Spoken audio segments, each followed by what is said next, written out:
etnosentrismenya tinggi itu memiliki perasaan bersalah apabila mengkonsumsi produk dari luar negeri. Jadi etnosentrisme itu kan sikap kecintaan yang sangat tinggi terhadap bangsanya sendiri. Kayak misalnya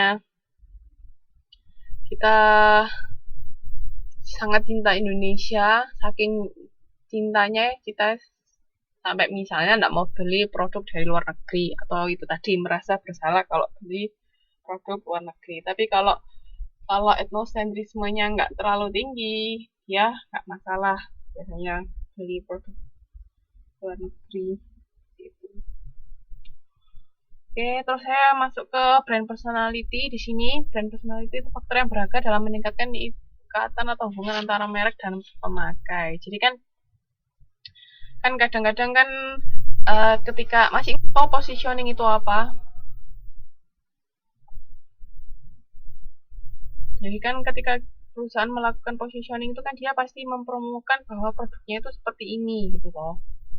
Dan iya, ketika dia memposisikan kan seperti ini produknya. Nah, itu biasanya kan dengan image yang terbentuk atau terbangun dari positioning tersebut, itu kan konsumen bisa menghubungkan dengan personality mereka masing-masing. Kayak misalnya,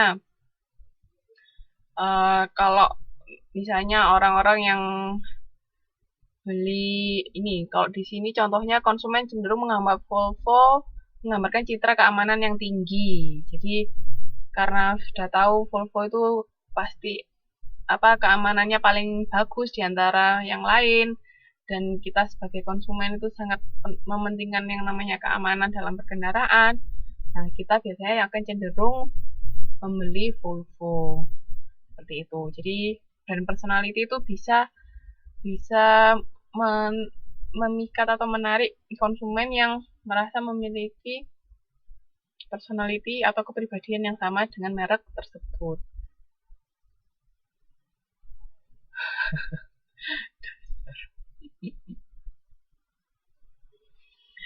Nah, kayak gitu ya. Jadi kan brand personality itu kan bisa terbentuk ketika perusahaan itu mempromosikan barangnya. Jadi dari awal misalnya tujuannya memang seperti ini. Nah, orang kan mempromosikan atau memposisikan barangnya itu kan tergantung dari keunggulan produk masing-masing toh.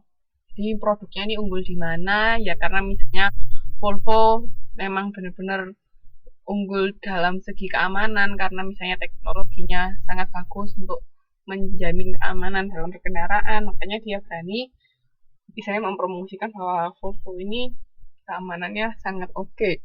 Seperti itu. Terus ada yang namanya brand personification. Jadi persepsi konsumen terhadap atribut barang atau jasa yang mirip dengan atribut-atribut yang dimiliki oleh manusia. Ini juga sama. Jadi cari yang barang yang atau merek yang mirip sama kayak kita mau beli.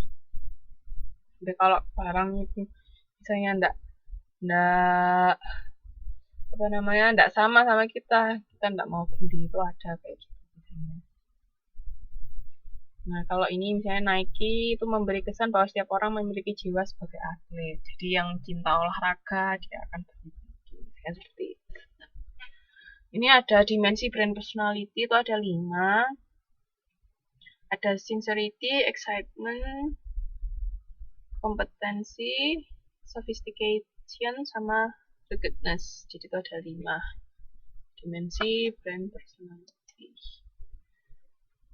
Oke. Oh iya dah. Yang lain bisa dengar saya enggak sih? Jangan-jangan dari saya yang ada yang lancar dengar saya enggak? Oh ya udah.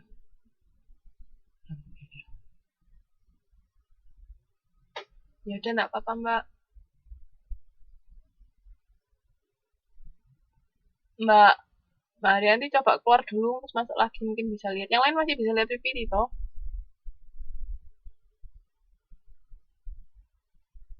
Ya udah.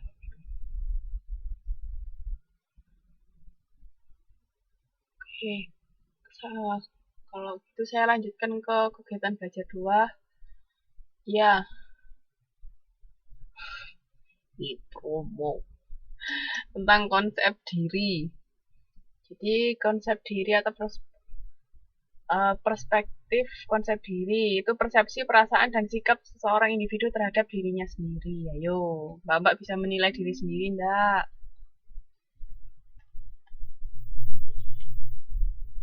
Nah, di sini tuh ada 4 dimensi konsep diri. Jadi, konsep diri aktual itu siapa diri saya saat ini.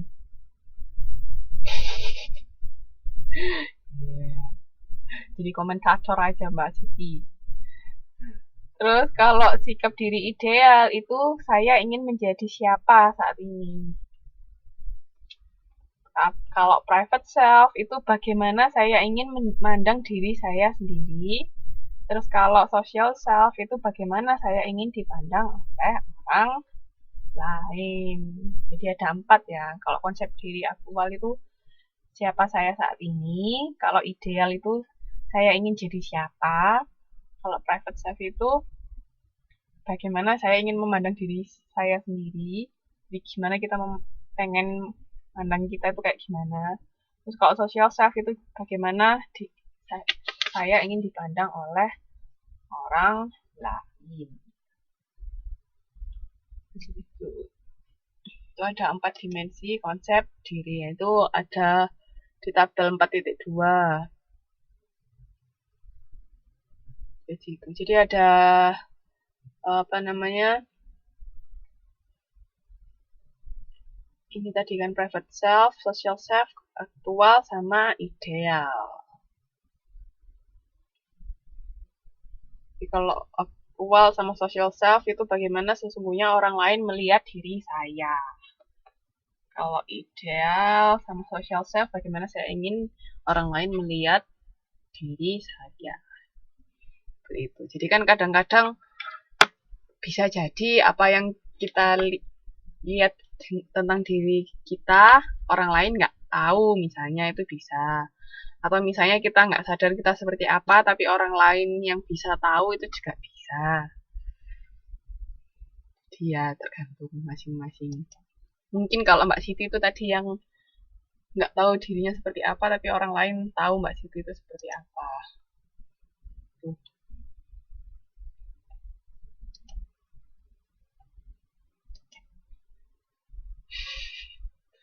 Nah, ini kategori konsep diri itu ada yang independen. Tiap individu benar-benar terpisah. Jadi kalau independen itu sendiri-sendiri, tapi kalau interdependen itu saling berhubungan.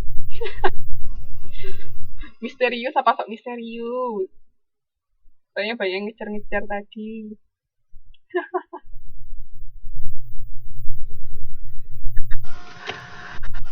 Oke.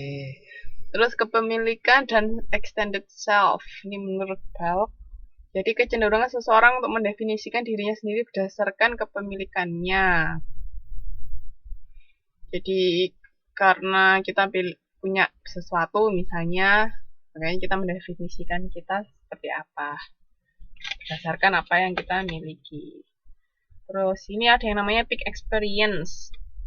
Di sini itu sebuah pengalaman yang ditandai dengan keberadaan perasaan yang lebih dari biasanya, baik itu senang, ketegangan, pencapaian, dan sebagainya.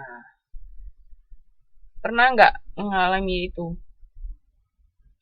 Mengalami, misalnya pas beli sesuatu tuh tiba-tiba gimana rasanya, terus bisa merubah diri mbak-mbak sama mas.